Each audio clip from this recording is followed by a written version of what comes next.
Mä oon Eero Kinnunen. Mä oon 19-vuotias nuori Jyväskylästä. Mä oon tosi urheilullinen tyyppi. Mä oon koko elämäni harrastanut kaikenlaista erilaista urheilua, esimerkiksi salibändiä, jääkiekkoa ja lumilautailua.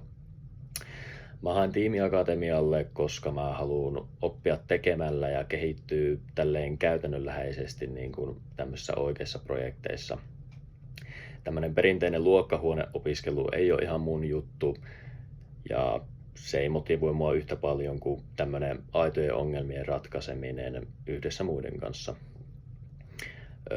Tiimioppiminen kiinnostaa mua, koska mä haluan kehittyä ensinnäkin yksilönä, mutta myös tiimijäsenenä. Mä haluan oppia yhteistyötaitoja, vastuunkantoa ja yhteisten tavoitteiden rakentamista. Mua motivoi mahdollisuus kokeilla ja myös epäonnistua ja oppia tämmöisessä yrittäjämäisessä ympäristössä. Mä uskon, että mun tämmöinen avoimuus ja vastuullisuus ja halu oppia tuo arvoa tälle tiimiakatemian yhteisölle. Samalla mä haluan kehittää itteeni esimerkiksi esiintymisessä ja semmoisessa tietynlaisessa itsevarmuudessa. Mulla on tavoitteena tulevaisuudessa yhdistää luovuus, ihmisten kanssa tekeminen ja tämmöinen jatkuva oppiminen.